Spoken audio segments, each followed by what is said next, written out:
नमस्कार. मल्हार टीव्हीच्या सकाळच्या बातमीपत्रामध्ये आपलं स्वागत. भगवान गौतम बुद्ध, भारतरत्न डॉक्टर बाबासाहेब आंबेडकर यांच्यावर लोकप्रिय आमदार प्रशांत ठाकूर यांची अपार श्रद्धा आहे आणि त्या दृष्टिकोनातून ते सर्व समाजाच्या हिताचे विधायक कार्य करत असतात.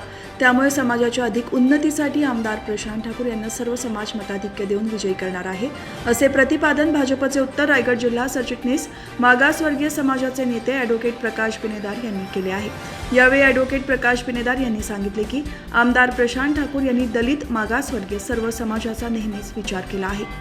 इंदू मिलच्या जागेवर भारतरत्न डॉक्टर बाबासाहेब आंबेडकर यांचे राष्ट्रीय स्मारक व्हावे यासाठी विधिमंडळाच्या अधिवेशनात फलक झळकावले, म्हणून 1 दिवसाचे त्यांचे निलंबन झाले होते आणि बाबासाहेबांसाठी त्यांनी हे निलंबन स्वीकारून त्यांच्याप्रती असलेल्या आस्थेची जाणीव समाजाला दिसली आहे. महाड येथील राष्ट्रीय स्मारकाचा दर्जा असलेल्या 14 तळ्याचे सौंदर्यीकरण आणि जलशुद्धीकरणाचे काम लवकरात लवकर सुरू करण्याच्या दृष्टिकोनातून आमदार प्रशांत ठाकूर यांनी पावसाळी अधिवेशनात शासनाचे लक्ष वेधले. त्यामुळे पंजाब राज्यातील अमृतसर येथील सुवर्ण मंदिराच्या धर्तीवर ओझोन प्रक्रिया करून 14 तळे सौंदर्यीकरण आणि जलशुद्धीकरण करण्यासाठी 65.52 कोटी रुपये मंजूर करून त्याप्रमाणे या कामाची पुढील कार्यवाही होत आहे. त्यामुळे त्यांना सर्व समाज मताधिक्य देऊन विजयी करणार असल्याचे सांगितले. पनवेल महानगरपालिका आणि रोटरी क्लब सेंट्रल यांच्या संयुक्त विद्यमाने रविवारी सकाळी वडाळे तलाव येथे मिनी मॅरेथॉन एक धाव महिला सुरक्षेसाठी कार्यक्रमाचे आयोजन करण्यात आले. यावेळी स्वीप कार्यक्रमाअंतर्गत मतदान जनजागृती करण्यात आली. या कार्यक्रमादरम्यान उपायुक्त वैभव विधाते यांच्या सूचनेनुसार पनवेल विधानसभा मतदारसंघात येत्या 20 नोव्हेंबर रोजी होणाऱ्या विधानसभा सार्वत्रिक निवडणुकीत सर्व महिलांनी आपल्या मतांचा अधिकार बजवावा. एक मत आपल्या भविष्यासाठी तसेच एक धाव महिला सुरक्षेसाठी याबाबत उपस्थित महिलांना मार्गदर्शन केले. यावेळी स्वीप पथकामार्फत वासुदेव आणि फ्लॅश मॉब मार्फत मतदान जनजागृती करण्यात आली. मतदान प्रतिज्ञा घेण्यात आली आणि सर्वांनी मतदान करावे याबाबत आवाहन करण्यात आले.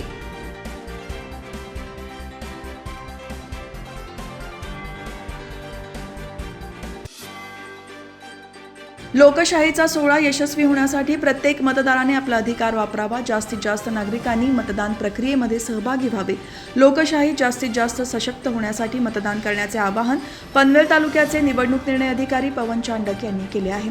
आद्य क्रांतीवीर वासुदेव बळवंत फडके नाट्यगृहामध्ये विधानसभा सार्वत्रिक निवडणुकीमधील गृहनिर्माण वसाहतींच्या माध्यमातून मतदानाची टक्केवारी वाढवण्यासाठी स्वीप अभियान अंतर्गत गृहनिर्माण वसाहतींचे अध्यक्ष तसेच सचिव यांची बैठक आयोजित करण्यात आली होती.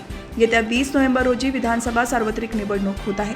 या निवडणुकीमध्ये गृहनिर्माण वसाहतींच्या माध्यमातून मतदानाची टक्केवारी वाढवण्यासाठी पनवेल विधानसभा मतदारसंघातील स्वीप अभियान अंतर्गत मतदान जनजागृती करण्यासाठी पनवेल महानगरपालिकेचे आयुक्त मंगेश चितळे आणि निवडणूक निर्णय अधिकारी पवन चांडक यांच्या मार्गदर्शनाखाली या बैठकीचे आयोजन करण्यात आले. या बैठकीस महापालिका कार्यक्षेत्रातील 50हून अधिक गृहनिर्माण वसाहतींचे प्रतिनिधी उपस्थित होते. महाराष्ट्र विधानसभा सार्वत्रिक निवडणूक 2024 करिता रायगड जिल्ह्यातील 7 विधानसभा मतदारसंघामध्ये बुधवारी दिनांक 20 नोव्हेंबर रोजी मतदान प्रक्रिया पार पडली जाणार आहे. या निवडणुकीच्या अनुषंगाने निवडणूक निकाल जाहीर होईपर्यंत आचारसंहिता अंमलात राहणार असून निवडणूक खुल्या आणि निर्भय वातावरणात पार पाडणे तसेच मतदारांना आपल्या मतदानाचा हक्क निर्भयपणे बजावता येणे आवश्यक आहे. त्याकरिता भारतीय नागरी सुरक्षा संहिता 2023 चे कलम 163 प्रमाणे बंदी आदेश जिल्हाधिकारी किशन जावळे यांनी जारी केले आहेत. मनाई आदेश हा रायगड जिल्ह्याच्या हद्दीतील विधानसभा मतदारसंघाच्या हद्दीत 18 नोव्हेंबर रोजी सायंकाळी 6 ते 20 नोव्हेंबरपर्यंत रोजी सकाळी 7 वाजेपर्यंत अंमलात राहील. तसेच मनाई आदेशाचे उल्लंघन करणाऱ्या व्यक्तीविरुद्ध भारतीय न्याय संहिता 2023 चे कलम 223 नुसार कायदेशीर कारवाई केली जाईल, असेही जिल्हाधिकारी किशन जावळे यांनी सांगितले आहे.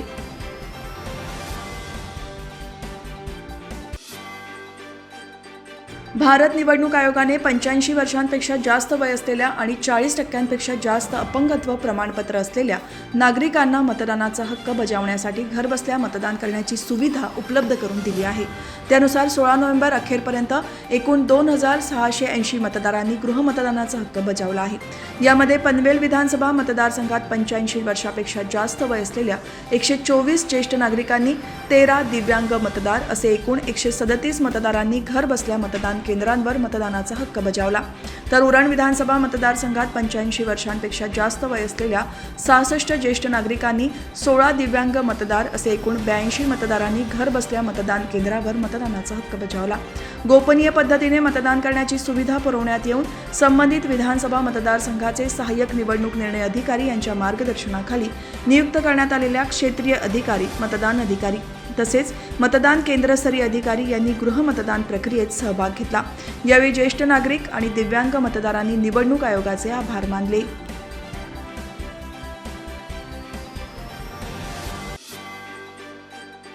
कर्जत खालापूर तालुक्यातील सर्वसामान्यांना बळ देण्याचे, त्याचप्रमाणे त्यांना मदत करण्याचे काम आमदार महेंद्र थोरवे यांनी केले आहे, असे प्रतिपादन मावळचे खासदार श्रीरंग बारणे यांनी खोपोली येथे आमदार महेंद्र थोरवे यांच्या प्रचारासाठी आयोजित सभेत केले.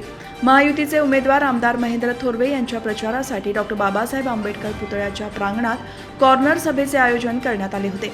यावेळी श्रीरंग बारणे यांनी विचार मांडताना थोरवे यांना विजयी करण्याचे आवाहन केले. या सभेला भाजप महिला आघाडीच्या जिल्हाध्यक्ष अश्विनीताई पाटील, जिल्हा सरचिटणीस दीपक बेहरे, रिपब्लिकन पार्टी आठवले गटाचे जिल्हाध्यक्ष नरेंद्र गायकवाड, प्रमोद महाडिक, जिल्हा परिषदेचे माजी सभापती नरेश पाटील, शिवसेनेचे ज्येष्ठ नेते उल्हास भुरके यांच्यासह पदाधिकारी उपस्थित होते.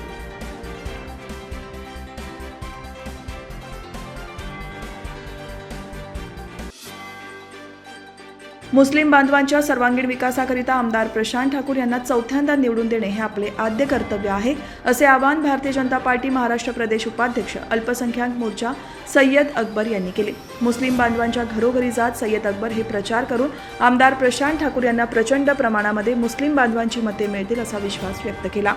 तसेच भारतनगरमधील रहिवाशांना आवाहन करताना सय्यद अकबर म्हणाले की आज तुमच्या पुढील समस्यांचे निराकरण करण्यासाठी आणि पंतप्रधान आवास योजनेतून हक्काची घरे प्राप्त करण्यासाठी आपल्याला सगळ्यांना आमदार प्रशांत ठाकूर यांच्या पाठीमागे उभे राहावे लागेल. मला केवळ विश्वासच नाही तर ठाम खात्री आहे की तुमचे अमूल्य मत तुमच्यासाठी विकास, उत्कर्ष आणि उज्ज्वल भविष्य घेऊन येईल, असे सांगितले. या प्रचार दौऱ्यामध्ये सय्यद अकबर यांच्यासोबत नाविद पटेल, मुस्तफा पटेल, मेहराज शेख यांच्यासह शेकडो कार्यकर्ते उपस्थित होते.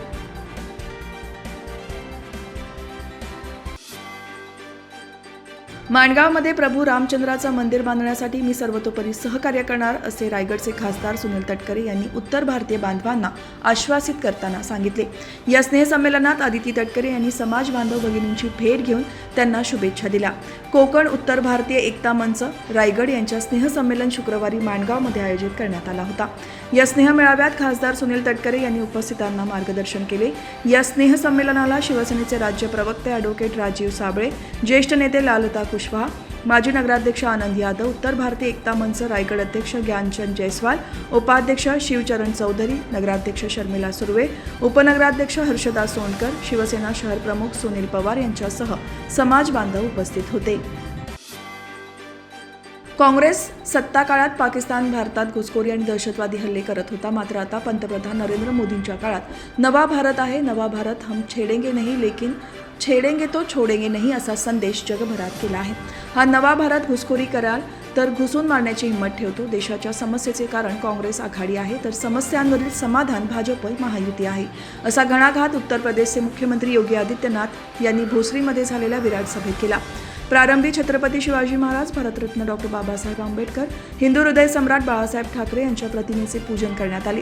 यावेळी त्यांनी सबका साथ सबका विकास या भावनेतून देशाची प्रगती सुरू आहे, असेही सांगितले. पंतप्रधान नरेंद्र मोदी नायजेरियाच्या दौऱ्यावर असून त्यांना या ठिकाणी नायजेरियातील सर्वोच्च सन्मानाने गौरवण्यात आले. 17 वर्षांनंतर नायजेरियाला भेट देणाऱ्या भारतीय पंतप्रधानांना grand commander of the order of the Niger ने सन्मानित करण्यात आले. पंतप्रधान मोदी हा सन्मान मिळवणारे दुसरे परदेशी व्यक्ती ठरले आहेत. याआधी 1969 साली राणी एलिझाबेथ यांना हा पुरस्कार प्रदान करण्यात आला होता. पंतप्रधान मोदींना परदेशी राष्ट्राकडून देण्यात येणारा हा 17वा आंतरराष्ट्रीय पुरस्कार आहे. दरम्यान पंतप्रधान मोदी हे शनिवारी नायजेरियात पोहोचल्यावर त्यांचे जोरदार स्वागत करण्यात आले. फेडरल कॅपिटल टेरिटरी मंत्री नेसोम इजेनोवा वाईक यांनी अबुजा शहराची चावी पंतप्रधानांना भेट दिली. याशिवाय पंतप्रधान मोदींसाठी देशात भारतीय संस्कृतीचे सादरीकरण करण्यात आले.